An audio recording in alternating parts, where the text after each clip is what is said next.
They say things often need to get worse before they can start to get better. And that is exactly how my CBR feels at the moment. Because it actually looked better with broken fairings than it does completely stripped down. But today, we finally get to start putting it back together with new parts. Parts like this brand new subframe from Honda that was a lot more expensive than I expected. Which isn't looking good for my budget. You see, I paid $3,000 for this bike at auction, and I'm hoping to rebuild it for just $9 grand all in. Making it about $3,000 cheaper than a second-hand example. Anything more, and I'm not sure it's worth all this effort. Okay, so the cheap part of this build is now complete, the part where we strip the bike and assess all the damage. Now, we have to start spending money.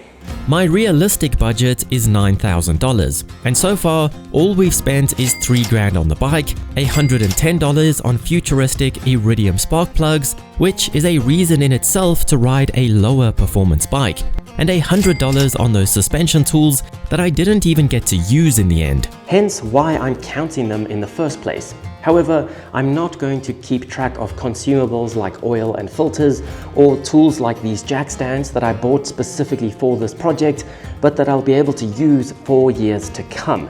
That way, I can pick and choose what expenses I count to make myself feel better about spending money. So at $3,210, we're looking good. Except that I didn't account for something pretty important.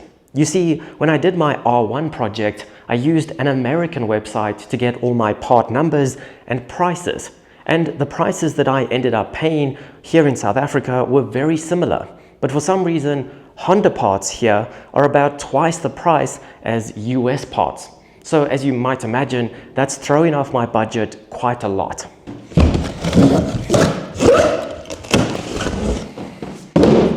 Like this subframe that in the US is just $800. I had to pay $1,900, more than double for a silly piece of aluminium that you sit on. And yes, that sounds stupid, but I did weigh up all my options beforehand. Option 1 is that there are dodgy bike shops willing to bend this back into place for you, but it's very broken. It's also aluminium, which is prone to cracking when bending it back rather than being as good as new. And no matter what you do, this will never be as symmetrical as when it was brand new. So I really didn't want to skimp in this area. Option 2 is obviously to just buy a second-hand one, but they're aluminium and pretty fragile. So pretty much any type of crash bends the subframe. So I couldn't even find a second-hand option. Option 3 was to fly to my family in the UK and buy it there for the cheaper price. But once you factor in the price of a plane ticket as well, it was about the same price. So in the end, I just bit the bullet and spent the money. But that means that I've gone to Honda for as few parts as possible. So let's get to work. Here is the new subframe. It's actually 2 pieces of aluminium stuck together with this steel here and a bolt in the end here. I'm honestly surprised that it came assembled and with those pieces. I was really expecting to have to use the brace and the bolt off of the broken subframe. The subframe is the only damaged part that I haven't stripped off of the bike yet, because there's a lot going on in the tail here.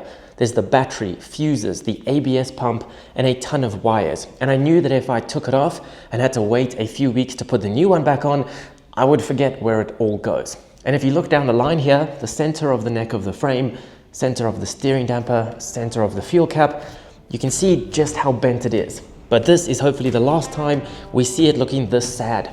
There's also a plastic tray lining the subframe that got damaged. I don't think it will function any differently, but it will never look OEM, so I had to order a new one from Honda as well. And it doesn't look like fairing kits come with this rectifier cover here either, so I had to order this from Honda as well. When this tray is on the bike, you get no idea of just how intricate it really is. If you look down here, there are even these little slots or guides for wires or brake lines or something like that. So that makes me think this is going to be a bigger job than I thought it would be. I figured a good place to start was to get the new tray in the new subframe, which was much more of a fuss than it deserved to be. There are also elements we'll need access to under the rear of the tank, so I removed it, but not without squirting fuel straight into my eye first. But then even more brake lines and wires were revealed. I moved on to the simple stuff like this cover, the battery, and unbolting the rectifier from the underside of the tail. Then slowly unclipped the fuse box and connectors while uprooting the loom along the way. I tried to unplug as few things as possible, but in hindsight, that would probably have made it easier in the long run.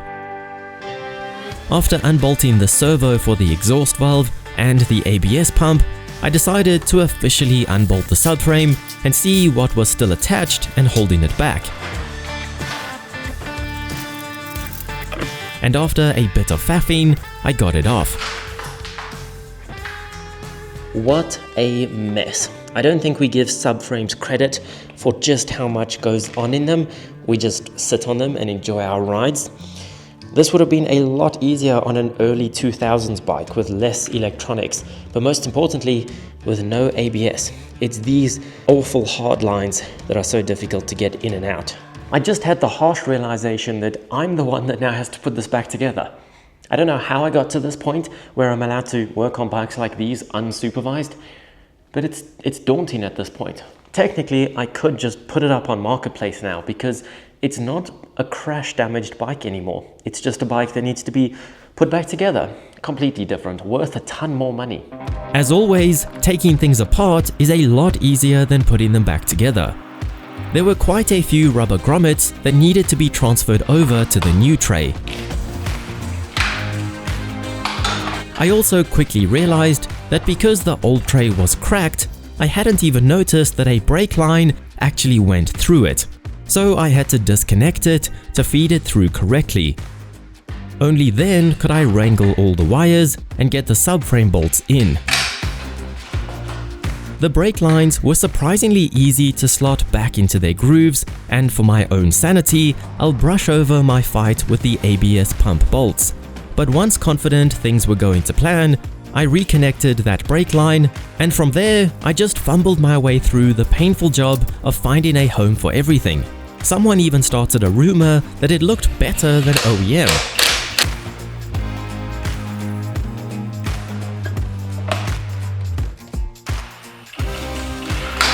Despite being broken, the old rectifier cover still had all the screws I needed, and it tidied up the tail nicely.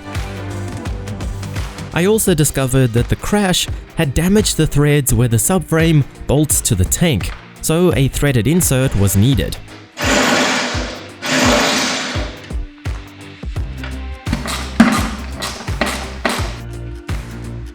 So top tip, next time you need to do a subframe, just make sure you have about the whole day. This took way longer and was way more fiddly than I could ever have imagined, but I think it was definitely worth it. It looks amazing and it honestly feels strange having it straight now. I was so used to it being bent that this way just feels wrong. And I didn't realize how much plastic was actually missing until I got the new parts on it.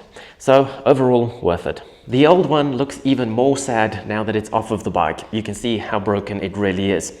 But the only part I haven't transferred over to the new subframe yet are the passenger foot pegs, because the left-hand side is scratched from the crash and both sides, the foot peg itself, have been spray painted black and looks terrible. So I think the cheapest and easiest option is to just go without passenger pegs altogether, because I don't think I'm going to miss them. But now we can move on to the front of the bike, because I finally have everything we need to reassemble the forks and the handlebars.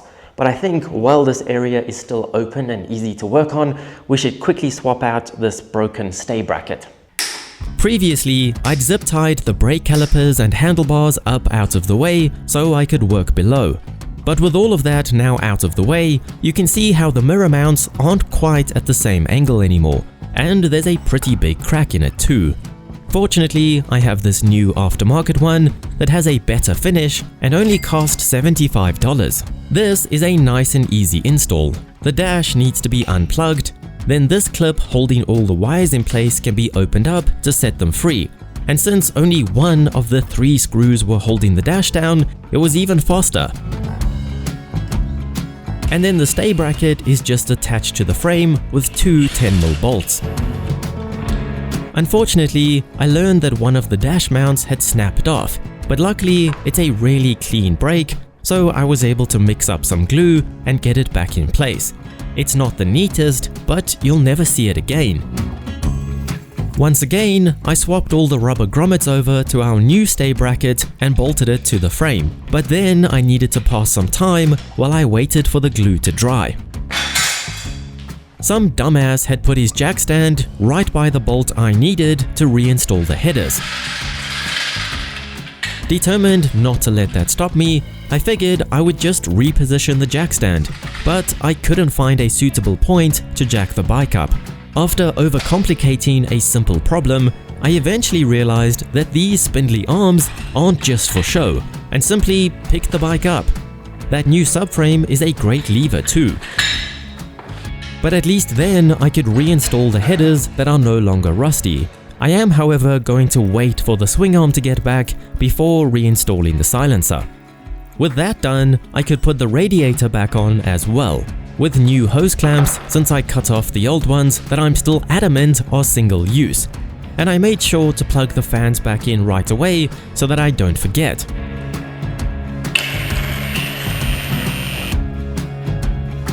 And you know what else I realized I'd forgotten while doing that? The O2 sensor once again. However, now my glue was sufficiently dry, so I could slot the dash back in place, do up all 3 bolts this time, secure the wires in place, and plug the dash in. Now for the next bits. Since the outer race of the top steering stem bearing was cracked, I got a new bearing work set for only $30.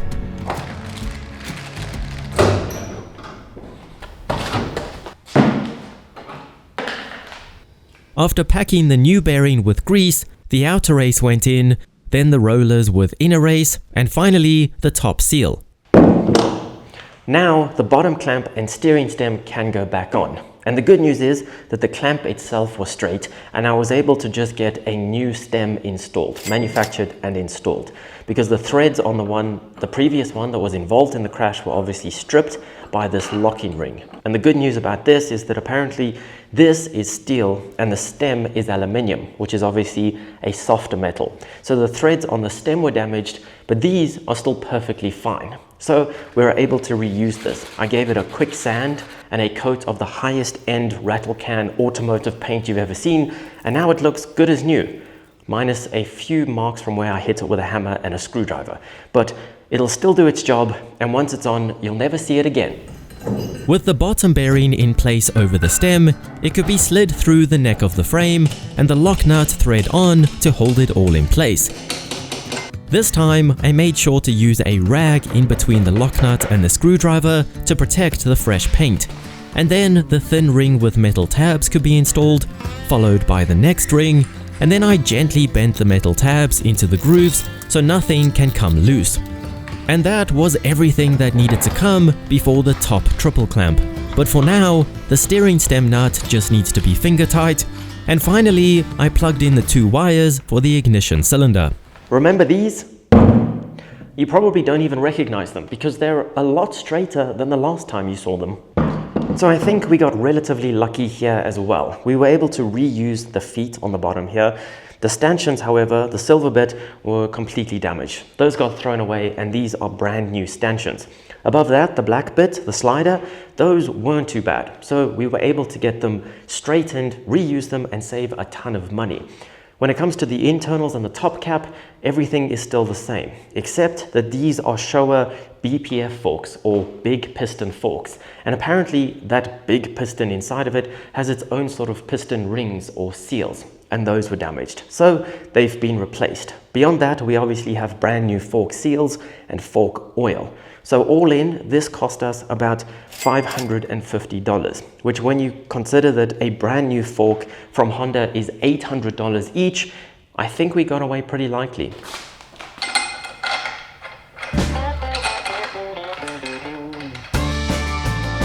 So I effortlessly slid both fork legs into the triple clamps, and then realized why it was so easy.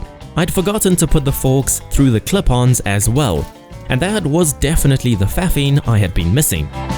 With that fixed, I straightened the logos on the top caps as well as the feet, and then tightened everything up in the correct sequence. Tightening clamps around forks always scares me in case you damage them, even with a torque wrench, although I guess it might help if I turned the torque wrench on. The steering seemed to be moving perfectly, so I could reconnect the steering damper along with its cover, and then reattach the brake line guide to the bottom triple clamp as well as the horn. Okay, so I will have to come back in the future to have a look at this left handlebar that was bent. It looks considerably less bent now, so I don't know if I've put it back into place. But either way, we're gonna have to replace the grips, the bar ends, and make sure that it is actually straight. But for now, I just wanted to get everything back to the way that it should be. Since I already have a new OEM shift lever and some cheapo foot pegs, I wanted to take care of the worn down foot peg and gear lever that is now just a lever. I started with the normal right hand peg, bending back the split pin to remove it and sliding the pivot out to release the foot peg. I replaced them with these black ones because they were only $10, but I'm not sure how I feel about them, to be honest. Either way, they're at least usable now. Weirdly enough, the gear lever comes with this joint permanently attached. So the old gear lever just has one bolt, then it needs to be wound off of the linkage, and then you can reverse the process with the new one. The hardest part is getting the new rubber piece on, but nothing some penetrating oil, a hammer and pliers can't fix. And now I get to play with lighting. So this is a tail light, an integrated tail light from Moto Dynamic. Basically, my indicators are completely destroyed and I didn't even have a tail light to begin with. So I figured going the all-in-one route was the cheapest option. Now, a brand new tail light from Honda is $285. This is only $115 from Moto Dynamic. I didn't pay for this, they were kind enough to send it to me, so thank you Moto Dynamic, but we're gonna add it to the total just to keep things fair. So if you need an integrated taillight for your bike, I'll link them down below. The headlight is an even more interesting story. So this is a second-hand headlight off of a crashed bike. I got this from a local breaker of mine, and he said that he brought it back from Ukraine before the war, which is a crazy story. This thing has seen some stuff. Now it's in Africa. Life's just getting worse, isn't it? So I paid $450 for this, but brand new from Honda, they're $1,200. So almost a third of the price. It's a pretty good saving. So let's see if it works. These are my kind of installs. You just feed the wires through, then there are 2 bolts to secure the tail light, and finally, you can plug the brake light and turn signals in one at a time. I still need to organize some wiring around the headlight, so for now I just plugged it in and mocked it up. Now that immediately looks better. It's amazing how just a headlight can make it look more like a bike. I have no idea if they're going to work though, but that's what the key is for. That one works. What's this one doing? Nothing. We might need to start it. I'm not super keen to start it, for obvious reasons. Let's test this first. That is seriously bright. Oh, and it flashes. Apparently it has 4 modes. Really emphasizes that I'm stopping, so should you. Let's try the indicators. Nice. Obviously they're flashing quite fast, but we don't have the front ones on. There's also a resistance thing, so we can play with it if it's going too fast. Still nothing. That's not a good sign, is it? Let's try again.